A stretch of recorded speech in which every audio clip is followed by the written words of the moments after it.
I uncovered the largest fraud operation. It's still going on today, but I identified who's taking money.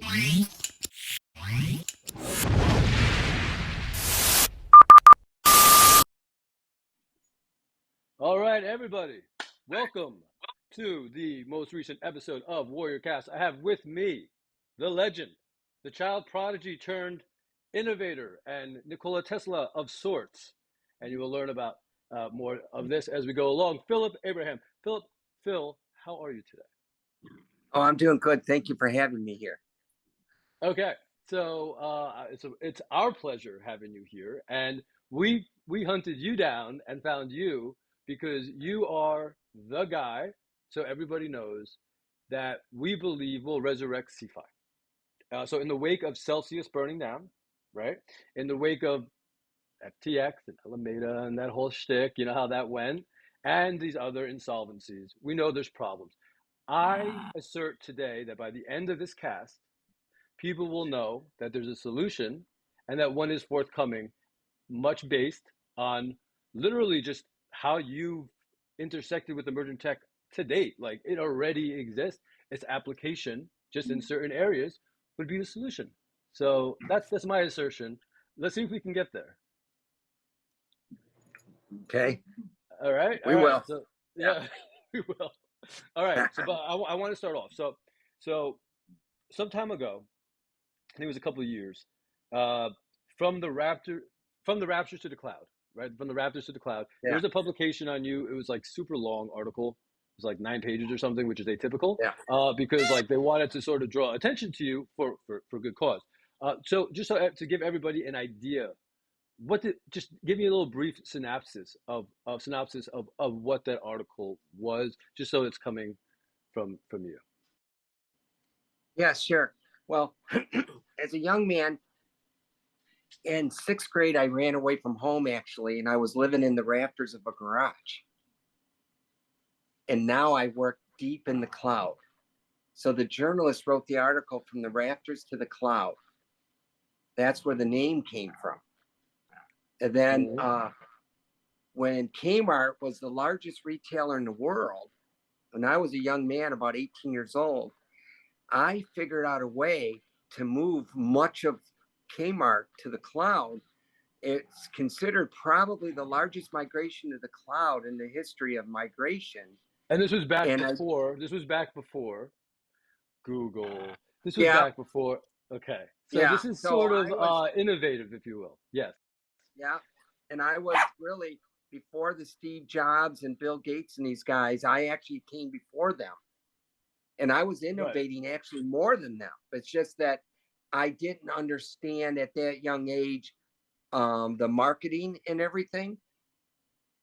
You know, because we're going the grabbing of the patent and so forth, if you will. Yeah, and so I migrated. I came up with this idea, and I migrated much of Kmart Corporation to the cloud. And it didn't even dawn on me that I should get permission. And it was a publicly traded company, and I got hauled into the office. I had improved things significantly, and I got called into the office because nobody knew where all the books and the accounting records and the financials and the cash on hand, where everything went, because they were doing everything on paper. Oh my goodness, yep. And I moved everything, the routing and the batching, all the store orders. Remember, they had 3,000 stores.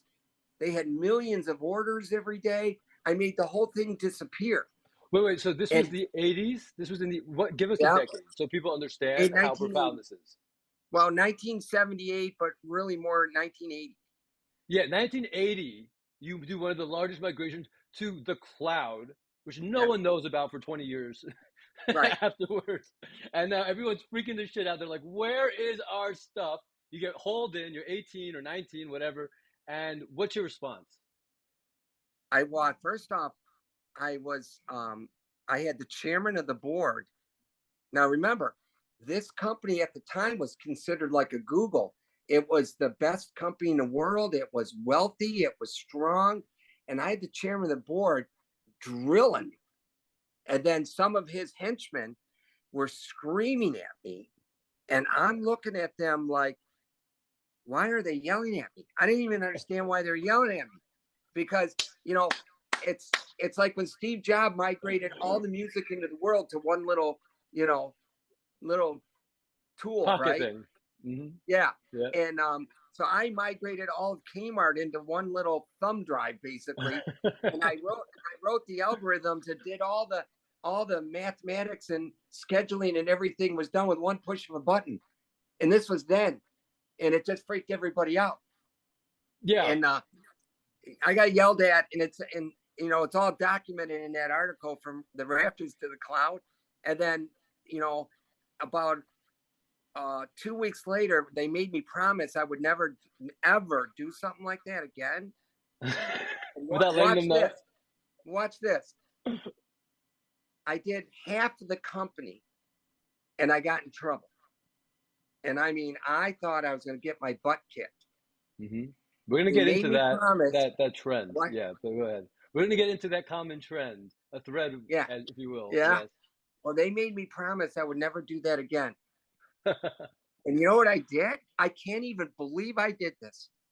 I walked right to my office, picked up the phone, and I called somebody in the data department, and I said, give me the other half of the stores in the world for Kmart.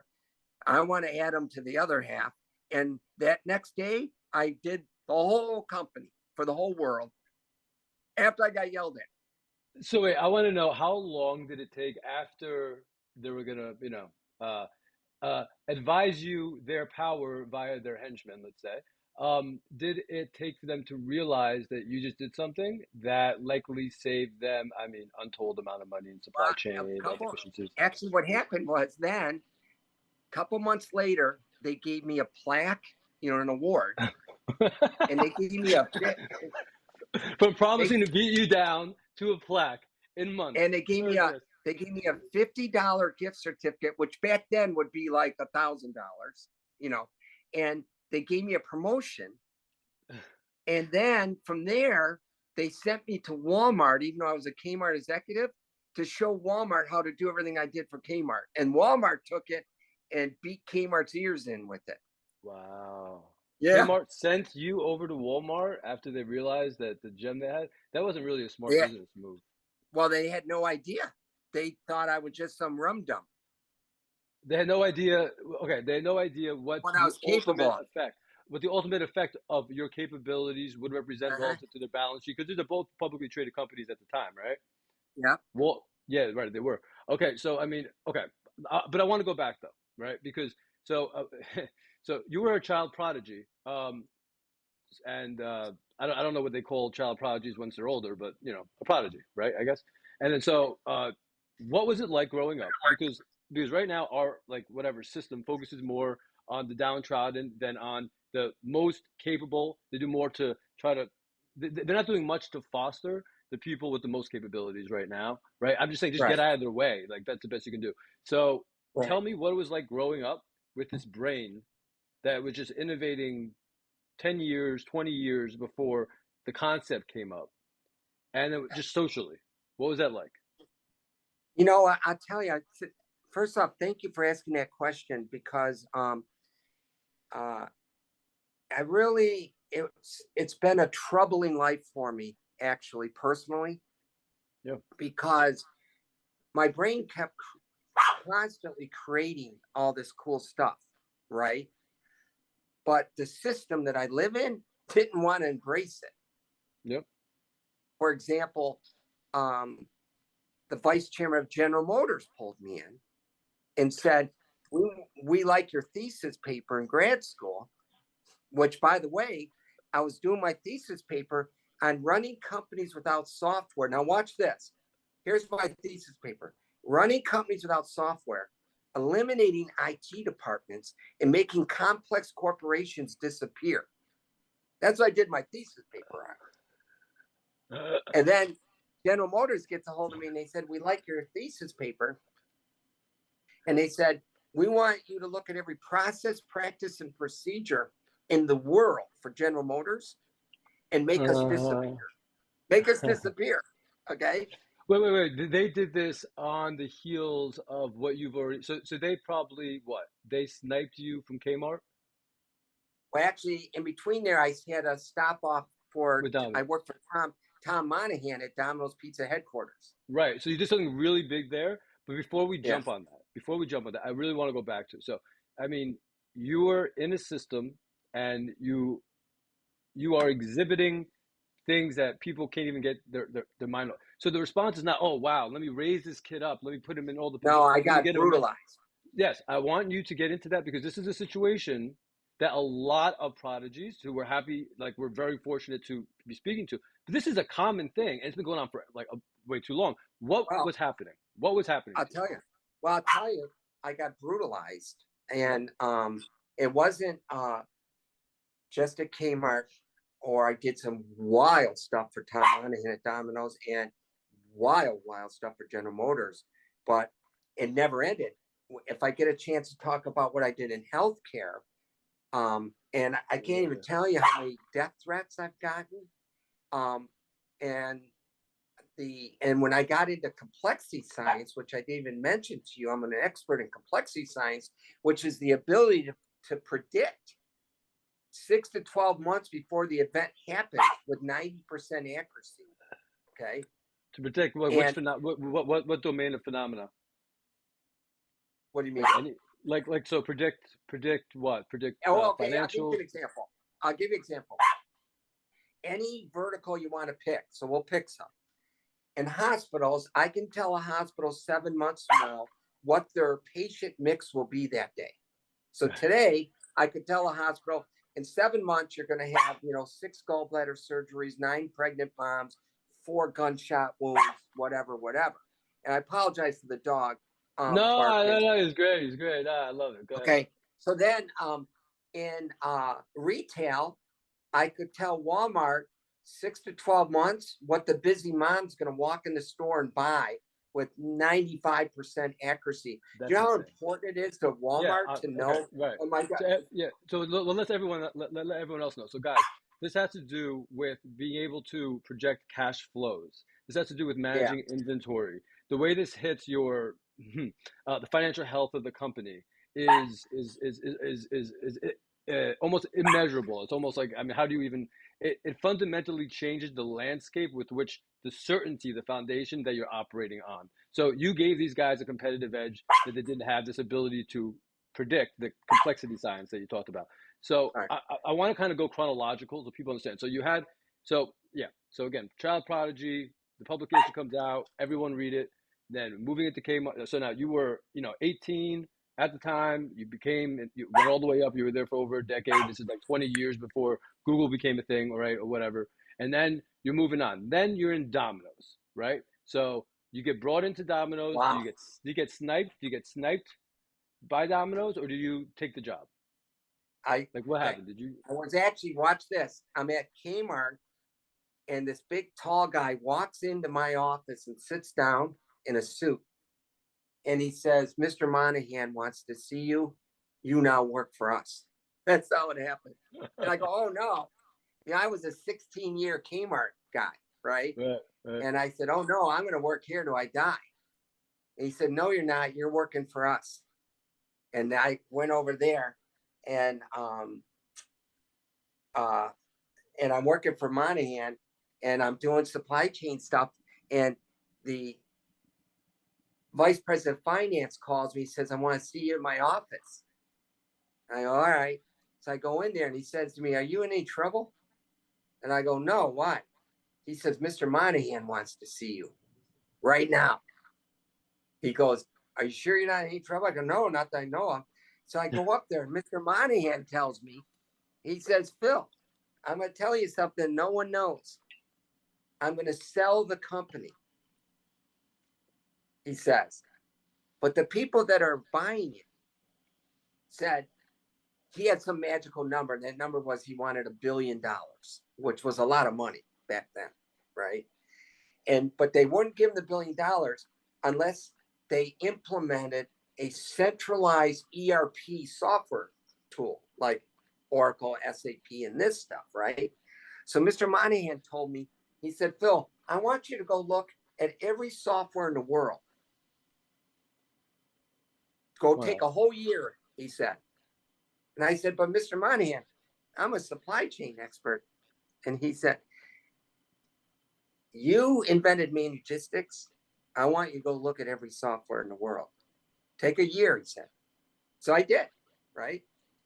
And when I came back, I said, boy, because he had a bad temper. He's a former Marine and stuff. And Nice. I found out when I looked at the software, I found out, watch this, I found out that all software, not some, but all, remember all software is fraudulently put together, is what I uncovered, to my horror. And none of it does what it was supposed to do when the sales guys sell it to the company. That's why, right? And it's all fraud with holes in it. Why do you think today everyone's being hacked? Because the software is put together in a way that it's like Swiss cheese. Forget about what everyone tells you.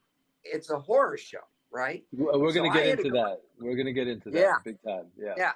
So check this out. So I go into Mr. Monahan's office and I go, Mr. Monahan, I got good news and bad news for you.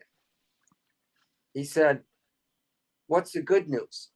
Yeah, I completed the task. I looked at every software system in the world. He said, good. So which one do I have to buy? And I said, well, the bad news is I'm not going to recommend any because they're all trash. He was livid, okay? LIVID, pounding his fist and everything. And I said, Mr. Monahan, I knew you were going to behave this way. So I made a short list. I pulled a little note out of my pocket. And I said, here's 4 that if you implement one of these 4, you can get your $1 billion, but I'm not signing off on it. And so we did. Then he sold the company. But in between there, I went back to my advisor, Dr. Ron Westrom, who's an expert in complex organizations. And I said, I want to go to grad school. And he said, well, what do you want to study? I said, well, I want to do my thesis paper on eliminating software and eliminating IT departments and eliminating complex corporation because I figured something out that no one else knows. How goes, vulnerable well, it all was, how unnecessary, how vulnerable, how much, right. I mean, the shortcomings of it all, right? All this security and certainty. It's a hacker's heaven. Yep, there you go. And so my advisor said, well, nobody really cares about that stuff. And I said, oh, yeah, they will. Yeah. And so I was about 3 weeks into grad school, and I get a call from the school, and they go, effective tomorrow, you're going to be a professor here. And I'm in my first semester of grad school. And the vice chairman of General Motors wants to see you. And I... Wait. So, okay. But you also created something while at Domino's, or before that. That was very substantial. Managistics. Am I saying that right? Right. Yeah. When did you create that? Just so people understand, right? So you said you were a supply chain expert. Okay, right. Supply chain expert, right? You understand all the folly in the software and how it's a hacker's heaven, right? Like you said. So what's Managistics before you dive into GM? Okay, so Managistics, of course, today it went through several different ownerships. It went public, and it's owned by Panasonic today, actually. But Managistics was a software supply chain system that with one push of a button can automate and run and manage and do all the complex routing and batching. For example, if a Kmart store manager orders 2,000 boxes of stuff for his store, well, a box of pillows is really big, but a box of, Q-tips is smaller, right? And so all these boxes are different shapes and size. So is 2,000 boxes going to fill up 10 trucks, or is it going to fill up a half of one truck? And is it going to be 40,000 pounds or 400,000 pounds? So all this routing and batching is very, very complicated. You got to look at stacking and everything. Yeah. You got to look at cubic feet, weight, pieces, count, origin, destination, price, cost, and it was all done manually. And I created a system that one push of a button did the whole thing automatically. Just like that is like a company mind-boggling. owners. That is a company owners like Shangri-La. Like that is, I mean, so I was former chair and CEO of an SME multinational, a couple hundred employees around the world, did federal contracting, so on and so forth. The most complex was PAHO. PAHO was when, you know, they would give essentially for tuberculosis, polio, and I think another major malaria. There you go. Where they would immunize the Americas, right? And they pretty much they wiped out polio, which is quite cool. But logistically, it was a nightmare. It was an absolute nightmare, and all the money was lost in having to fly over these just like really, really bulky, low cost, you know, items and like the syringes and stuff like that into these areas just because they couldn't predict, you know, they didn't have what I'd say this feature. Had they had this feature, the cost per unit would have probably driven down 20%. Easy, easy, assuming there was no leakage along the way. So that's how profound this thing is, the ability to predict and to be able to self-organize based on the computation, I suppose, that you've done, right? With air, with sea freight, right? With trucking, local rail, transportation. freight. And remember, I was thrown the complexity science after I invented Managistics.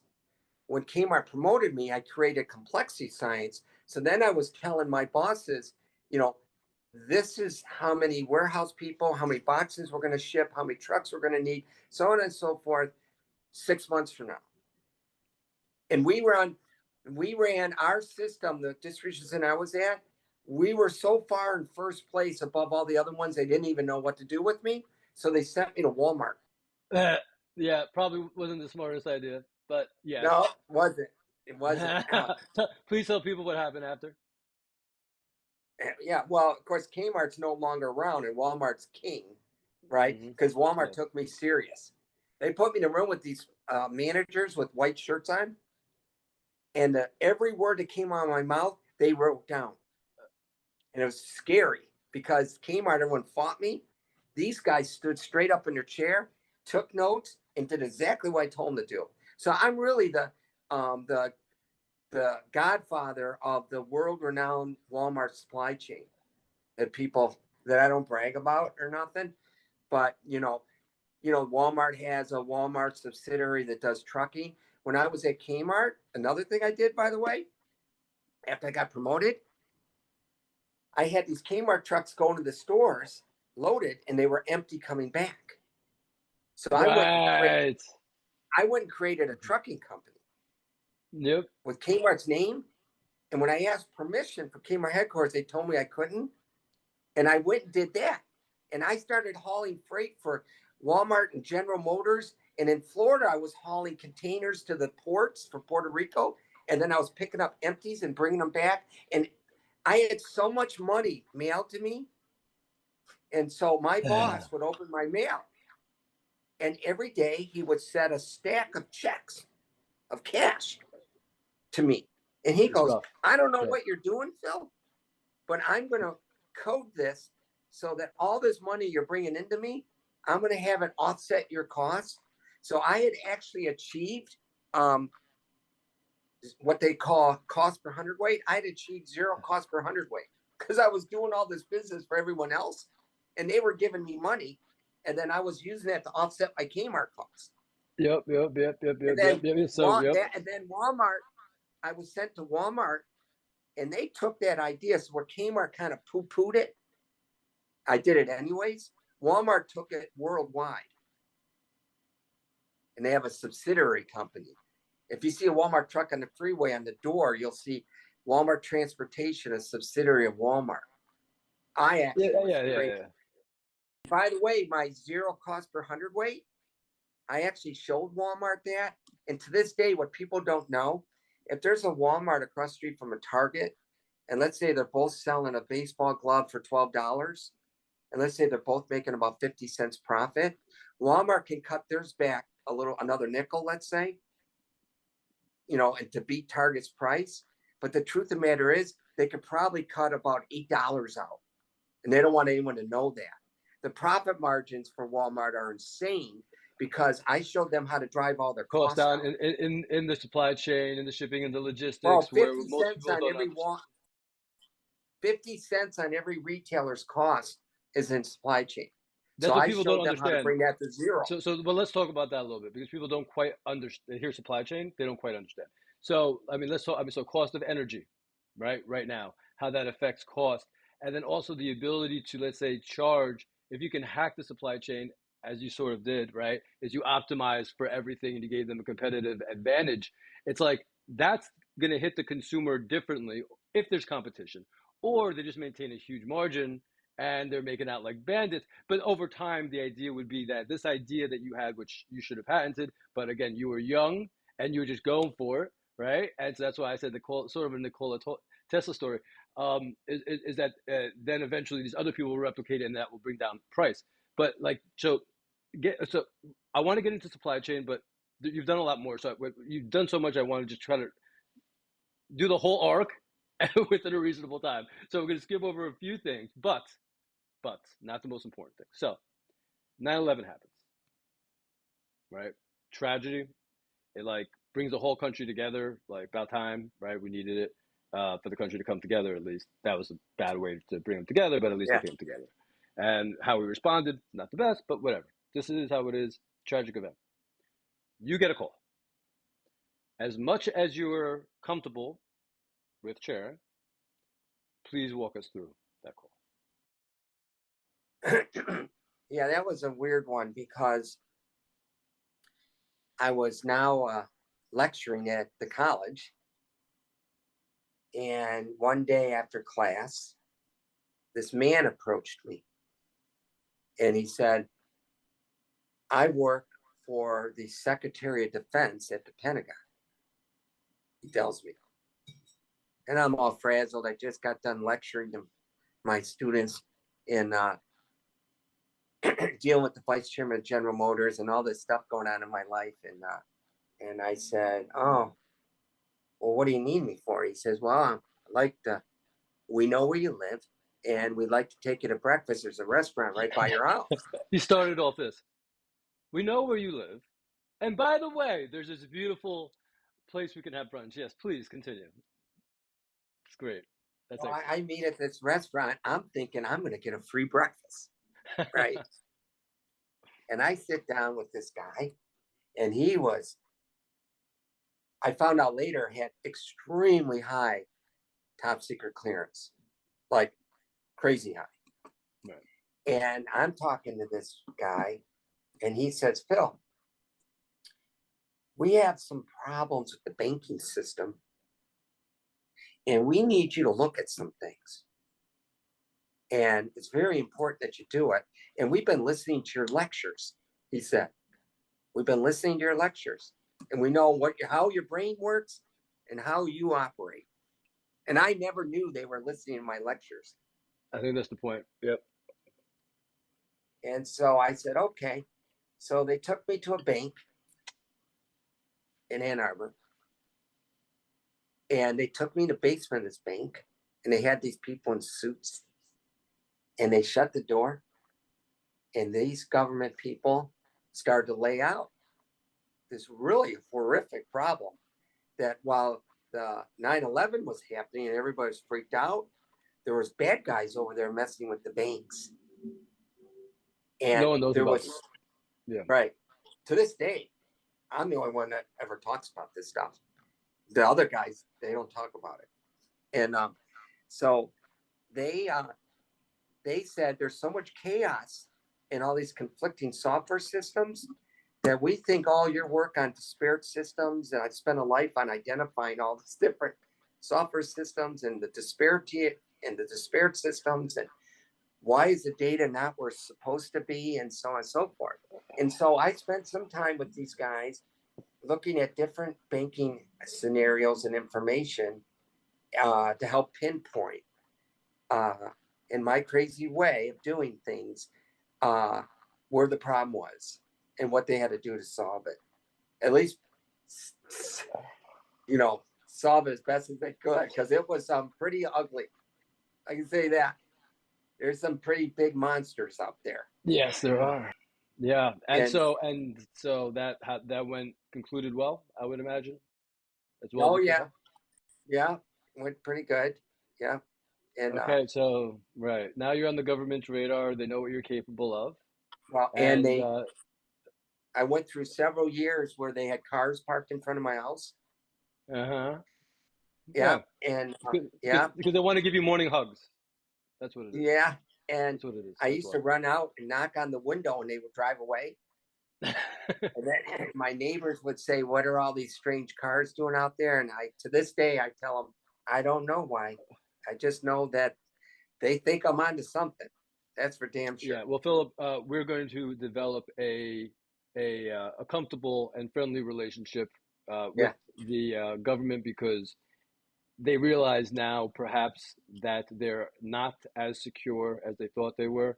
So yeah, you had an interesting, let's say, you helped the government out a lot, and then they had a special interest in you. And but before that, they were sort of following you with your university lectures and kind of got a way to appreciate the way you think and learn the way you think. And now take us to what happens next in the life of Philip. Well, the at General Motors, when I left General Motors, I got asked by the CEO of the largest Catholic healthcare system in the country to come in and do some things. Okay. And this quickly led me down a fraud path, believe it or not, of the biggest fraud probably in the history of our country. And I have all the information, to be honest with you. Okay. So I'm in there and start off with, Phil, we want you to look, our supply chain costs are out of control, and, start to look at that stuff. Right. And I didn't know anything about these group purchasing organizations, No which one are really knows. No one which is knows. really Go ahead. criminal enterprise, Uh-huh. big time, big, big, big, right? Period. End of sentence. And so No one knows about this. No one knows about this. No, So what you're saying I'll tell is you how much no one knows. Oh, no one knows about it. But even at the largest Catholic healthcare system, most of the staff in this massive system didn't even know what my real mission was. They didn't even know what my mission was. So they had me, I set up secret companies within the hospital system. I set up shell companies. I mean, this is a movie into its own right. That Rafters to the Cloud, that's a movie by itself. Okay. But then what I did in healthcare, okay. So then I got called in by the CEO and he said, Phil, can you do me a favor? And could you go document every software system in the whole United States government? I mean, healthcare, United States healthcare, whether it's Medicaid, Medicare, the GPOs, the Cardinal Health McKesson's, the pharmacy, the J&J's, and then inside the hospitals, every single department, whether it's HR, finance, purchasing, supply chain, cardiology, orthopedics, food for the cafeteria, and then the insurance companies, right? Now think about how big that assignment is. Sounds a little big, yeah. Right? So Yeah, I bit of homework. start looking, okay? And my friends are teasing me, going, boy, that's a stupid project, Phil. Okay. And so I start looking around and I realize, remember, I did all that stuff at Kmart, all that stuff at General Motors, and remember what I did my thesis paper on in grad school, right? And I start documenting, looking at the software. And remember what I found out when I looked at all the software in the world for Tom Monahan, right? So now I'm looking at all. It's a Now villain's I'm looking paradise. at all. Now I'm looking at all the healthcare software, and And I'm sure it's pristine. I became stunned. I became literally stunned I thought General Motors was big. When I first walked into healthcare, I thought, Yeah. how hard can this be? Right? Some Band-Aids coming in, some IV drip bags or something coming in, right? How hard can this be? I have never in my life seen such a complex criminal enterprise. By design, complex by design, complex by And it's design. by design. Yep. Mm-hmm. Okay. Yep. So the more I started to dig, I not only uncovered lots of stuff, right? The basic technology stuff, and but then I uncovered the largest fraud operation. It's still going on today, but I identified who's taking money, how they're taking money, what software systems they're using, how they hide their tracks, how they move the money around, and all of this is fraud against the government because all this gets rolled up into the billing that goes to the insurance companies, Medicaid, and they weren't allowed to Medicare. negotiate or whatever. Yeah. So when you have fraud in an invoice and then you bill it to the government, right? You have overbilling. Yeah. Knowing or that's still just so fraud. the people, just so the people know, the complexity built into this system was a way to add additional costs which can be extracted, all right, and then build out, and that's how they're making huge sums of money, which would affect obviously the cost of insurance, which would affect the cost of the goods and services provided in the hospitals and through the healthcare in the U.S. in general. So you've now seen the full landscape. I see how they do the billing, how they massage the billing, how they hide their tracks, how they hide, and we're talking, healthcare is 33% of the whole U.S. economy. It's insane. And I identified trillions of dollars every year, and I identified all the way up through the United States government who's involved, in addition to the insurance companies, the Medicaid, Medicare, of course, I know exactly by name which people in the GPOs are behind all of this. Yes. Okay. Yep. And I know, and I know how they fudge their numbers and their accounting and all their everything, the whole thing. Okay. And this created, on one hand, I was then asked to go to Loma Linda University Medical Center, armed with all this information, and I was able to quickly drive out insane amount of costs because I knew where all the sins were. But I also was able to improve patient outcomes without touching doctor, nurse, and patient. Yes. So just so people understand, that does not normally happen, right? Well, you cut costs, you cut quality. The magnitude of which you've done it was so extreme that you were able to have quality. And guess what? I got blackballed all over the United States. I went and took my reference letters. Right. So explain that. So you did that for them.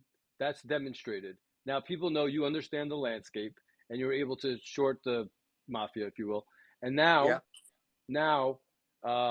what's happening? Now people are saying this guy is no good don't hire him for this company. What was the process? On one hand, Johnson Johnson, they said, Phil, they called me in their office, said, hey, the greatest company in the world. Yep. They said, Phil, you're driving 80% of our price of our knees out, and you're improving outcomes. Every orthopedic surgeon in the country is going to want it. You have to knock it off. And I mean, they just browbeat me like you wouldn't believe. And the GPOs were horrified. Most people don't know. In healthcare, it's cost plus. Now watch this. It's the biggest scam in the world. So the GPOs say, we are a big purchasing consortium. So we're gonna combine all these hospitals' buying power so that we can go to J&J or Cardinal Health and get better pricing. Reed Mafia, by the way. Consortium Reed Mafia. Yeah, okay, go ahead. But what they don't tell you is if you look at their SEC filings and stuff, their business model says we make money on admin fees. So whatever the cost of a box of Band-Aids is, they mark an admin fee on top of it. And it says right in their filings that we only increase our profits if we can find a way to increase the price of the goods that we're selling to the hospitals. So by definition, group purchasing organization implies that they're there to drive costs down. And if you read their posts on LinkedIn or wherever, they say, look how good we are. We're driving costs down. But then I'm over here saying, why is every hospital in America, as I look at their financials, why are all the hospitals' supply chain costs going up if the GPOs are driving costs down, right? Well, the truth of the matter is they would go out of business because they operate on this cost plus and admin fees. So the last thing they want to do is drive costs down, Yeah, right? guys, just so everyone understands, you would have someone who purchases, like, let's say, wholesale, massive wholesale, they have a relationship within a territory. The idea is that drives unit costs down for the purchasing organization. These guys have a model that would actually increase costs. And so Right. it's a bit of an inversion of their intended or promoted function, if you will. Yes. Well, then there's another article I mentioned, Rafters to the Cloud, that D-Business Magazine did another article on me called Medical Monopoly. And in it, you'll see this triangle I placed in the article. And it Because shows, you're part of the Illuminati, right? it shows that that to show you how deep this fraud goes, that there's actually up to 65% additional profit markups that are colluded together between the distributors and the manufacturers and the GPOs. And I put the chart in that article, Medical Monopoly, and you can see where all this money exchanges hands. It makes me so aggravated, dude. It makes me viscerally upset. Well, that's why at Loma Linda, I drove up to 80% of the cost out, 20% the low end, 80% the high end, where no hospital can even cut 1% out. And what they do, by the way, everyone's in on it. By the way, yeah. The administrators. Yep. To cover their ass, they'll lower the price of IV drip bags, but then they'll let that vendor raise the price of all their other items. Okay. Yep. And the other thing that goes on is that everyone's in on it. Yeah, I know. So real quick, even the management, the auditors, the whole thing. If you look at Price Waterhouse and Deloitte, these guys, and they do that letter at the end of the year, and the financial says we audited their books and everything's in order, it's all wrong. Yeah. The whole thing is and I got all that information. Yeah. So this viscerally, it actually upsets me viscerally because you and I, so you know that my background, right? I was sure CEO of an SME. I did a lot of federal contracting. And this is the cool thing, though, about our government, at least in regards to USAID and in regards to, so they do like, foreign disaster relief and econ dev, right?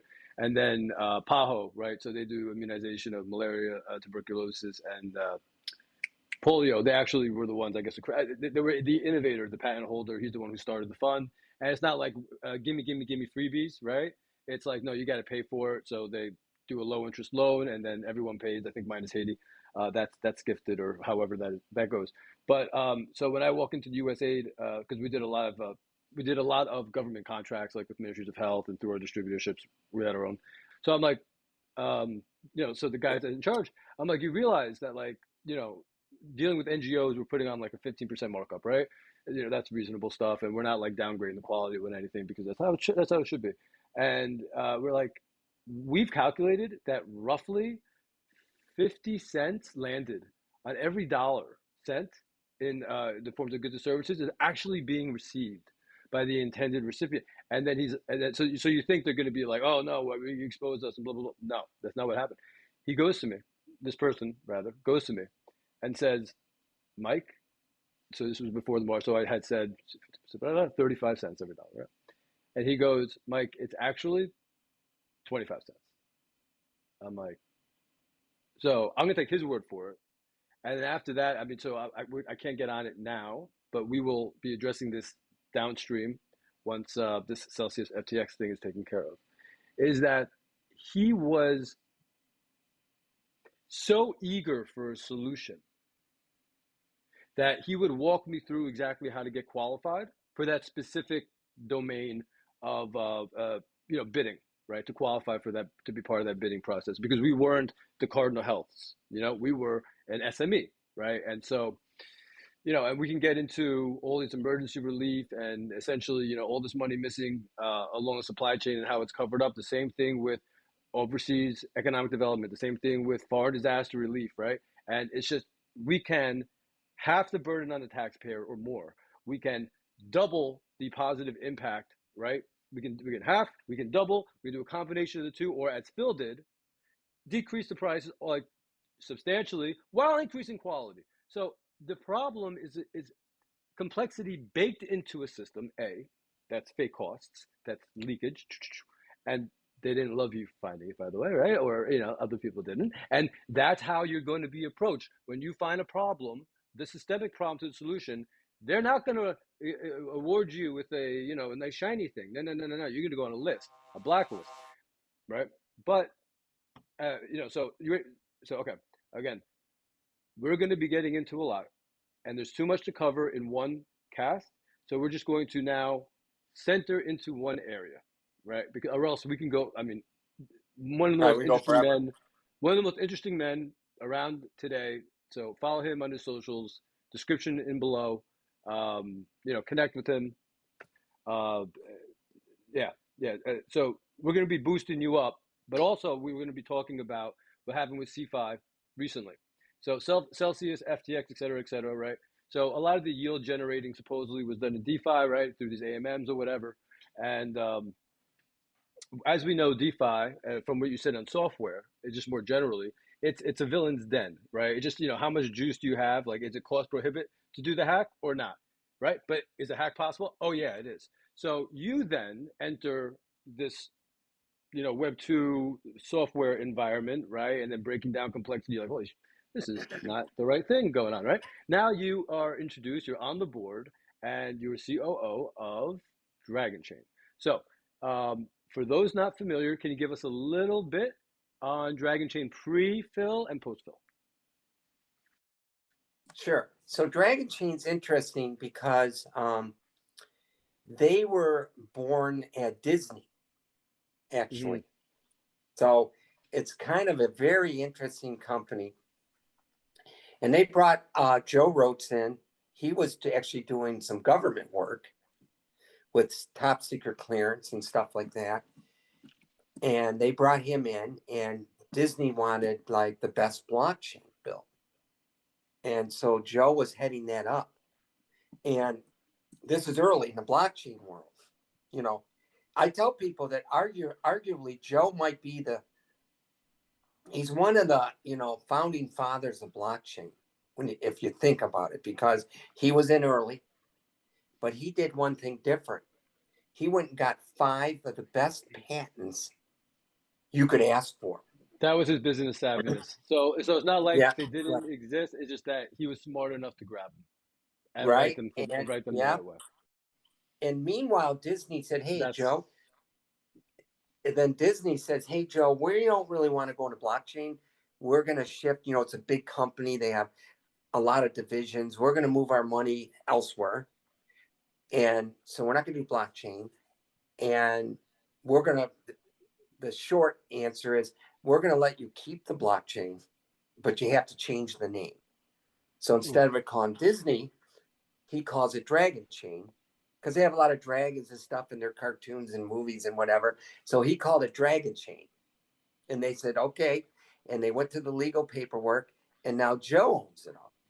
Okay. Greatest deal of the century. Oh my God. Right. Oh my God. Please, someone commission me to do the same. Please. Oh my God. Any day. You can't make it up. It's so silly. And I asked him, I said, how did you get those 5 patents? And he said, well, people weren't deep in the blockchain yet. And since he was in there doing the nuts and bolts of blockchain, he said, wow, I wish we had a patent on interchain. And I wish we had a patent on utility. And I wish we had a patent on interoperability, right? And so he applies for this stuff, and the patent office says, well, nobody even wants this stuff. So they gave Joe his patents. Get in early, baby. Get in early. That's gorgeous. Like on his interoperability, they can connect to things in less than 10 minutes with 3 clicks. Beautiful. And now you take somebody like me who knows where all the disparate systems are, and you give me that patent on the 3 clicks in less than 10 minutes, I could take the whole country down with that thing. With what I know. Matter of fact, when they contacted me 4 times, I said no. And then Joe said on one of the calls, he said something to me, and I said, well, what's going to hold you guys back is you don't understand the connectivity issues.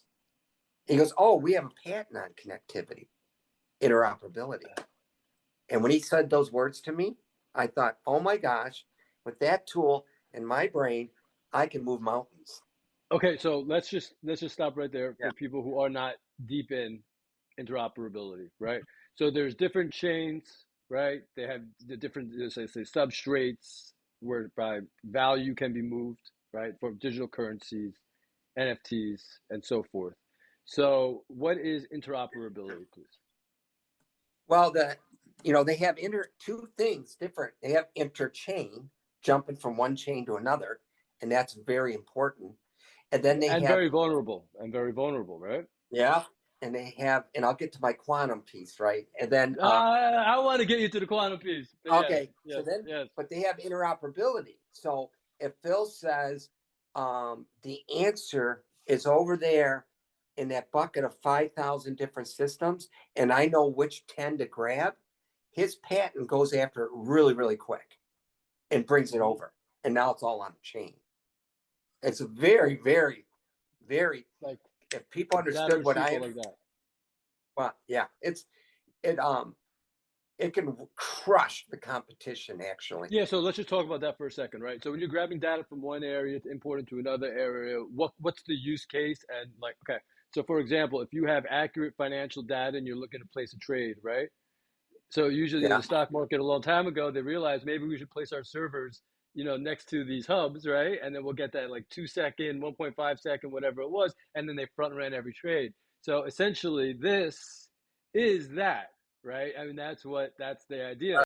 A much more powerful scale. Yeah, huge, exactly. I mean, you can distract whole militaries and everything with what I know. And that one tool, I can ship countries and stuff around.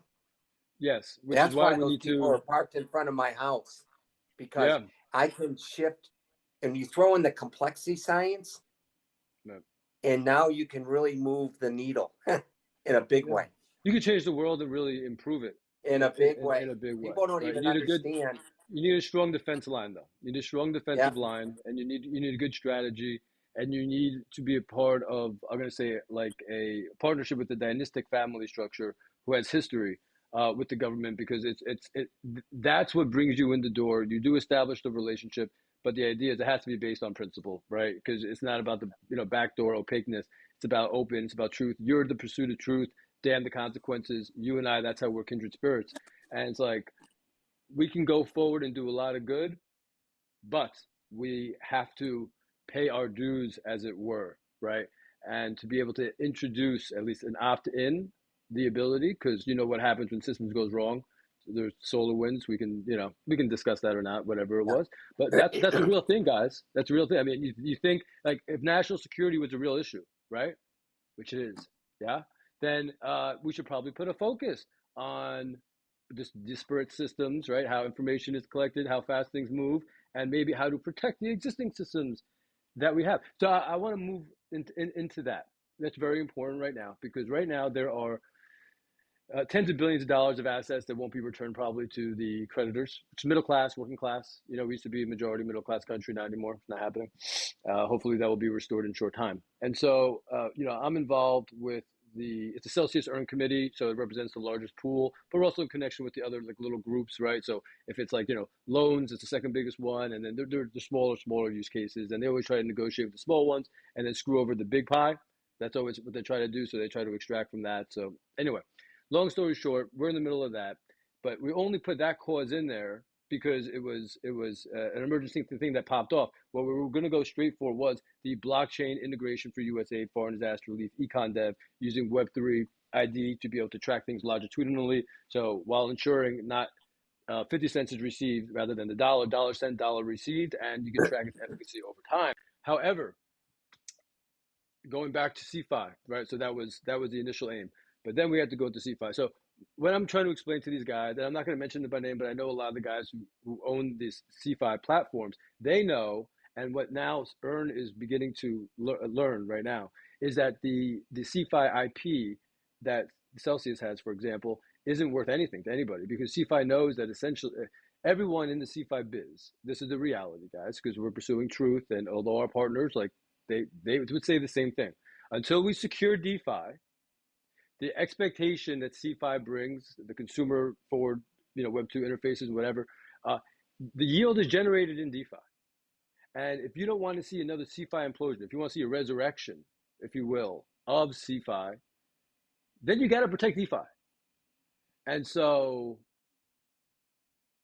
Phil, how do we ensure that these AMMs, these lending protocols, these large liquidity pools are secured that would fundamentally change the risk profile of DeFi engagement, and by proxy would make CeFi applications viable again to people in the know about its risk factors, how it generates yield?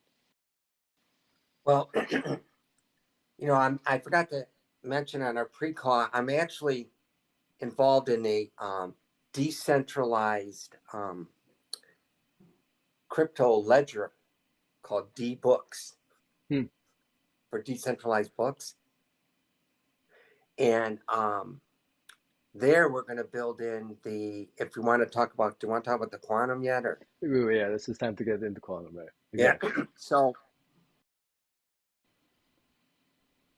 when I got there at Dragon Chain, I went to my friend who's one of the top 3 mathematicians in the world. Okay.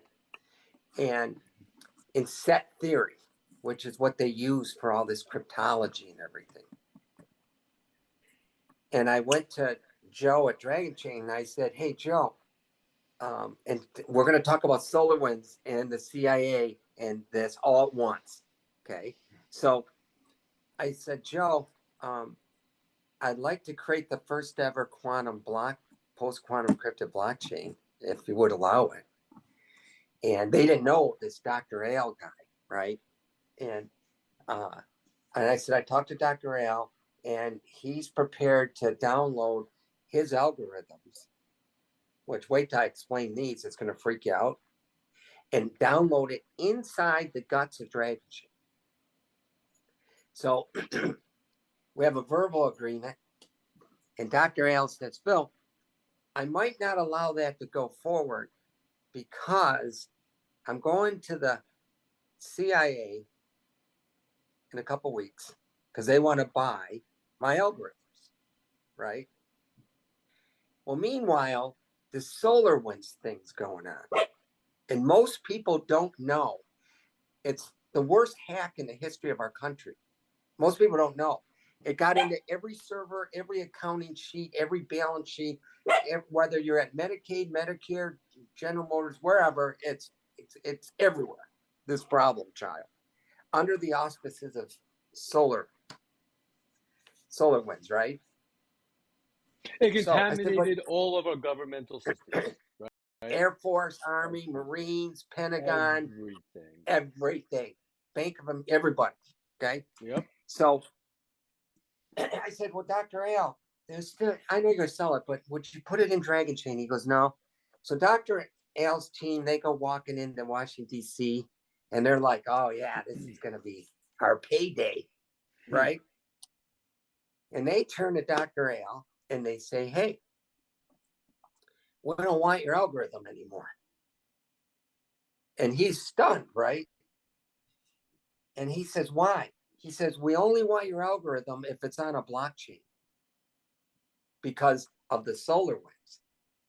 Because right now, all the government contracts, blueprints, scripts, this, that, whatever, the hackers can go in there, not only take money now, they can change everything. The balance sheets, language in lawsuits, language in contracts. Names, dates, names. Yes. It's a hot mess. Imagine how insane that could be, right? Well, it is, and it's there. So Dr. L goes to Yeah. me and says, can I still have that deal? I check with Joe. Joe goes, sure. He goes back to the government and says, now I got my algorithm in a blockchain. They want, oh, and another one of Joe's patents is on not only smart contracts, but orchestrated smart contracts, which people don't understand. Okay. So let's say you're going to build a smart contract. So we have the quantum encrypted orchestrated smart contracts because of this, right? And so let's say somebody wants to have a smart contract because the government's going to make them have smart contracts on blockchain. They can go down that path and do that. But what if they have 15,000 older contracts? Well, Joe's patent on orchestrated smart contracts, he can go back to all those old contracts and run live code through it and bring those back up to where they should be. And so you can you can orchestrate this. And we may have time in this call to talk about how I'm taking that quantum encryption and all of Joe's patents into the world of ESG, environmental, social, and governance for the carbon tracking, okay? And orchestrated smart contracts on the blockchain with the quantum encryption. So that whole one idea of moving that quantum into there was perfect timing again, because of those hackers. And it's to give you an example of how powerful this stuff is.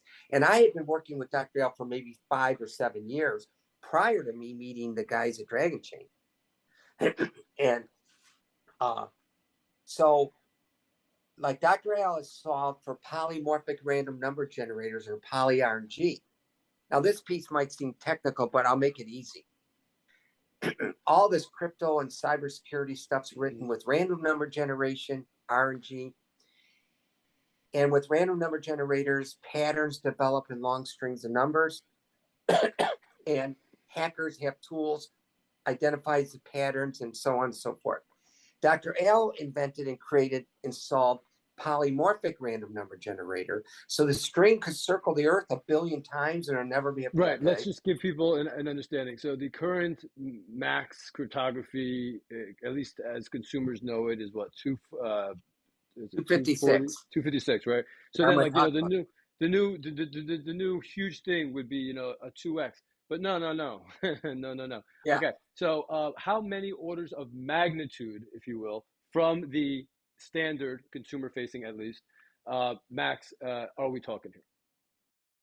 Well, that's a good point. So the gold standard for encryption today is called AES 256. So, and I was recently on a phone call with people from one of the 3-letter agencies in Northrop, okay? And so Northrop is being asked by a 3-letter agency, can they ever achieve the goal of AES 512? Yep. Currently, the gold standard is 256, and most people aren't even at 256. Yeah. And so, and the 3-letter agencies want 512. And I'm on this call. And so is Dr. Al and a few other people. And Northrop had all these brainiacs on the call. And I say, well, before we get off this call, and this is like David speaking to Goliath, right? I said, well, I just want to let everyone know that our AES is significantly greater than 512. And dead silence, right? Because I'm speaking to the gods, okay? No, how dare you, some guy from Detroit telling Northrop and 3-letter agency guys that I can exceed all that stuff. Yeah, and they said, well, what? I don't think they were taking me serious. And so what is your AES, Phil? I said, well, my AES is trillions of trillions times AES 256. Now, think about that for the rest of the week. Can you imagine one of your listeners going, okay, most people can't get to 256. Somebody would like 512. And Abraham's at trillions of trillions, and it's parked on the blockchain, and a quantum computer can't break it. And so on other calls with the government, where they were saying that they're going to need a lot of time to study this and everything, I said, well, while you guys are studying this, I already put it inside a blockchain, the trillions of trillions, the polymorphic random number generator. I already put it in a blockchain. We're selling it to customers out there. We're tying it into orchestrated smart contracts on the blockchain, and no quantum computer can touch us. And so while you guys putz around, I'm taking it to marketplace right now. Yep. As a matter of fact, we have a woman-owned blockchain now that is going to, for ESG, and she's going to be running on the Dragon chain, but it'll be under her name, her company, Climate Chain. And it's going to have all the power of the quantum encryption and orchestrated smart contracts and all this stuff. So I told the government, I'm taking it to marketplace. I already presented to General Motors. And so while they're trying to figure out what to do, I have a solution that makes hacking obsolete. You cannot hack with this. So that's my little. Yeah, so let me just speak to that real quick, and we'll just speak directly to the government with whom we've been in touch with, and those with which we will be. I mean, this is the reality of the world that we're faced today, and this is the quantum leap in regards to national security, which it's not an option. It's not an option, gentlemen. It's not. It's not an option. And so, Phil, people who've worked with USAID, family dynasties who help rebuild countries through working with the federal government, they have full intent to ensure that we have in place the necessary mechanisms for national security, that we have in place ways with which we know that the funds that we are sending overseas are received by the people who need them, and that there's not 50 cents on the dollar loss along the way, that the goods aren't being moved out and burned, that the longitudinal effect of economic development, it's the money we send out is temporary, it's a stimulus, and it is showing a return relative to productivity. It doesn't have to be selfish, but diplomatic. That defense will be our best offense. And so while we are going to be challenging traditional institutions such as TradFi, traditional finance, the corporate press, etc., we will make sure to extend to our home, our country, the government. If you like them or not, it's of no consequence. We all share this one country; it's our home. That we will be presenting this, and that take it seriously, because other countries are taking it seriously. And if America does not remain at the forefront, then no matter whatever turbulent times we find ourselves in today, just temporal, it's cyclical, it will go away, we'll be united again. I don't know how many decades from now, hopefully less than that. But now's the time to get your act together, gentlemen, and we have the means. And we have the people who you know from the past who you trust, the people who you know from the present who you can build a trustworthy reputation. And so as we challenge in parallel through the free market some of these financial systems who are failing the middle class, and they're failing the middle class because I've spoken to some of you, and that. This is the opportunity for us to have a copacetic and a symbiotic, a mutually symbiotic relationship. And so that's just my call to everybody who I've spoken to. You've now seen Phil speak about it, and this is the reality. So Phil, why don't you just walk people through quickly, people who've challenged this quantum technology, and your friend, the mathematician, how he's been able to just run roughshod over them. Well, there's a tremendous amount of pushback. Of course. People need to understand. Even on Dr. Al. Of course, yeah. Who he himself has real high top secret clearance.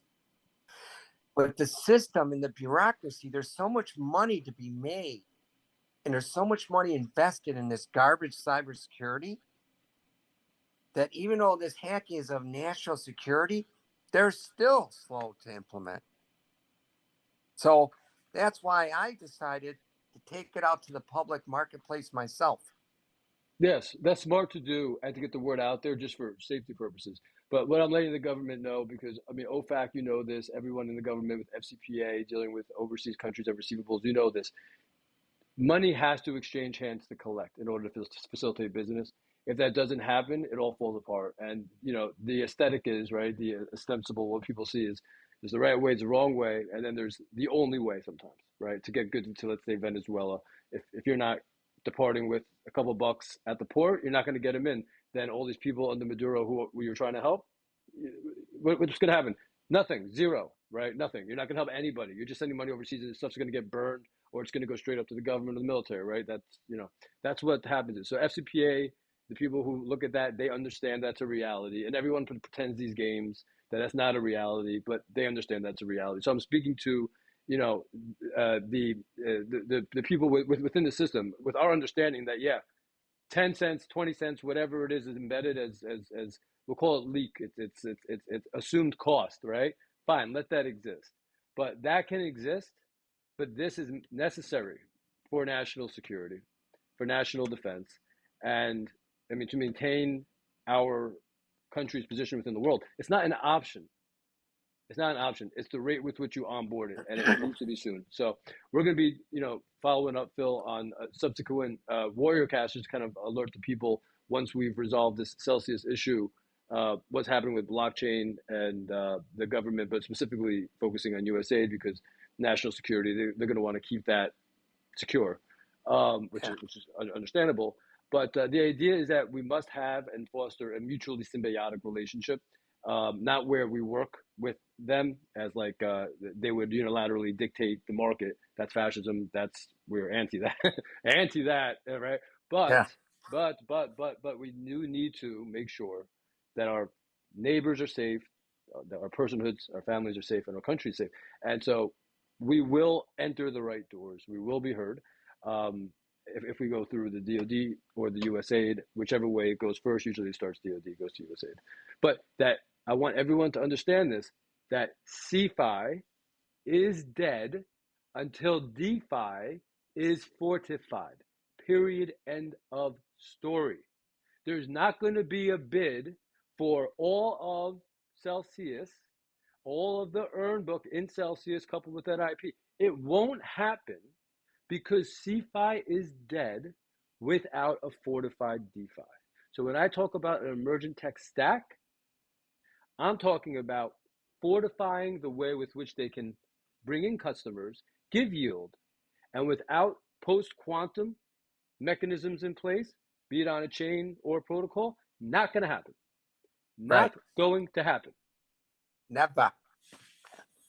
Right. So anyway, that's what this was like, because we can go on forever, and we will have further as we make progress. Advise people what's going on. But I wanted the Celsius people to understand that. I wanted the people who are attached to all these interest yielding accounts that are now in Chapter 11 understand that there are solutions that can give you the upside and mitigate the risk approaching zero. Solutions in the technology. Understand the reality, migrate whatever we end up getting back because we're still fighting tooth and nail. We're still fighting tooth and nail. And we got not each other, right? But we got to fight against the systems and third parties, et cetera, because we know it's stacked against us. But once we get it back, we got to be smart with what we do with it. We want to be made whole, right? You're not going to be made whole through the process. You're just not. You're just not, right? No one's going to give that ideal bid and they give you an 80% equity kicker, right? Just because, right? They're philanthropists, just because. CeFi is dead until DeFi is fortified. So you just met Phil. Post-quantum, EVM back compatible, smart chain, blockchain with smart contracts. Can migrate existing protocols over there, fortify them as well. That can be your interest yielding mechanisms where they optimize through a variety of activities, whatever it is that they engage in within the secure, right? So really unhackable environment. And then they can offer you CeFi yield. And now if you're not comfortable with setting up your wallet and the DeFi this and the DeFi that, or the bridges, we can talk about all of that, all the other security issues when we do a deeper dive on the tech end. But I just wanted for you guys that don't know what's going on with Celsius, understand it's not going to be bought. There's not going to be a big bid. Get back as much as you can, and then put your money in the future of finance, of data that's being said, big data, right? Of media, of whatever it is that you're finding on the blockchain, Web3 ID, all these things that are going to revolutionize our world. If it's not wrapped in this technology that you're listening about right now, it has no future. Point is this, is that Phil, Abraham, everyone give him an applause because he deserves one. Man, you have done such amazing shit in your life. And just with what you can do with supply chain, just how you can reduce the cost of healthcare, all of these things. What you need are two things: a defensive line. A, you need a strong defensive line, like a really strong defensive line. A, and B, a community of people who support you and boost you wherever you go. And that's what we intend to build for you. So, thank you so much. And is there anything that you'd like to depart on the audience before we close out? One last thing. I forgot to tell you, and I can email this to you later. I have another invention I haven't talked to anyone about, and I made a 40-second video of it. And you might find it very interesting, and all the banking and financial fraudsters might be worried. And I'll show you how I can use the 7 layers of this stack, the internet stack. There's what they call 7 layers of it. And I found a way how to mix those 7 layers up to have software do things it wasn't originally coded and designed to do. And I made a video so you can visually see how it works. And if I can remember, I'll shoot you that video and you can look at it. Yeah, it's scare a lot of people. Please do. Because so essentially, it's showing people the vulnerabilities in the system as well. In it, yeah, but it's also going to show you that I can be the grand puppet master if I wanted to. Right, and so we do not want to be controlled by a singular, and if it can be, it is. So let's do everything we can together to make sure that's not the case for anybody with the intellect of the prodigies of the world. So anyway, Phil, honestly, it's been excellent. This will not be the last time you and I chat public facing. I may want you to actually come on and speak to. So right now there's 6 billion of assets right now that's in question, and they're going to be ruled on soon relative to its ownership.